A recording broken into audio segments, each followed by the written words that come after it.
G'day folks, Sean here from Air Photography.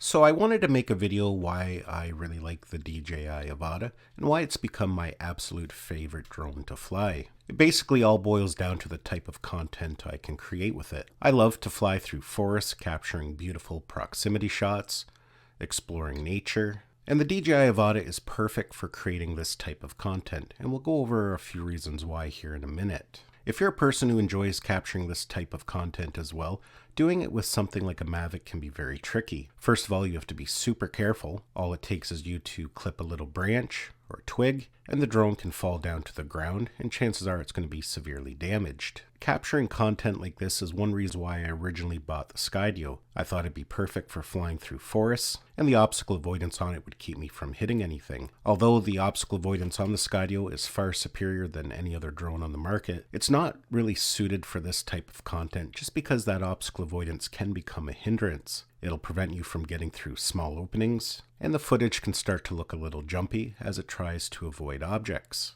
Now, as we head into the holiday season, I can only assume there's going to be a lot of drones on people's wish lists this year, and I can only imagine there's going to be a lot of Mini 3 Pros on that list. But one drone you may still want to consider is the DJI Avata.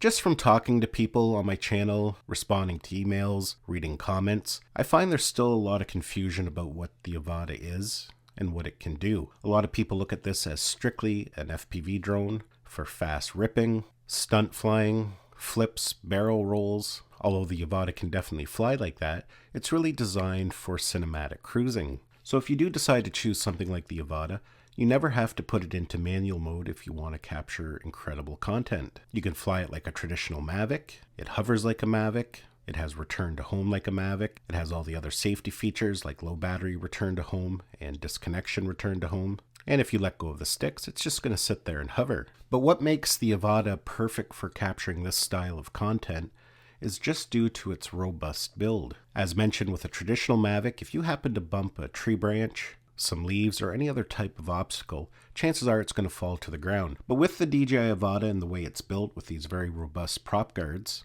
most of the time when you hit branches, limbs, anything like that, the drone is going to just push on through. Even if you run into something a little more solid like the trunk of a tree, chances are it's just going to bounce off. Of course, it's going to depend on how fast you're flying and the angle in which you hit it, but for the most part, it's just going to keep on going. But even if you do happen to hit something a little too hard and the drone falls to the ground, chances are it's not going to be damaged.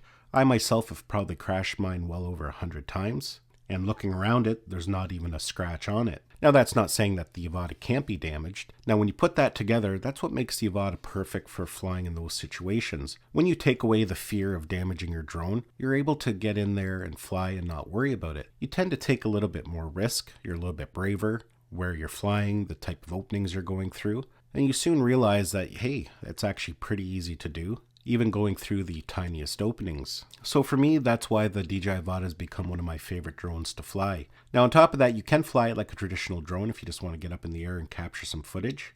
There's even a setting within the goggles that keeps the horizon level. It basically mimics the look of a drone with a gimbal. So if you don't like that back and forth movement, you can get rid of that. So just a bit of food for thought. If you are adding a drone to your wish list this year, definitely take a look at the Avata. I was a little apprehensive about it. I didn't know how much I would make use of it. I did own the DJI FPV and I actually enjoyed flying it as well, but I was kind of limited to the type of content I was making with it. And that's basically because I had the fear of flying it. I was afraid of damaging the drone, so I didn't really get the shots that I really wanted with it. But that's completely different with the Avata. As mentioned, just due to its robust build, it has become the perfect drone for me. And I've mentioned in other videos in the past, if I had to get rid of all my drones and I could only keep one, it would definitely be the DJI Avata.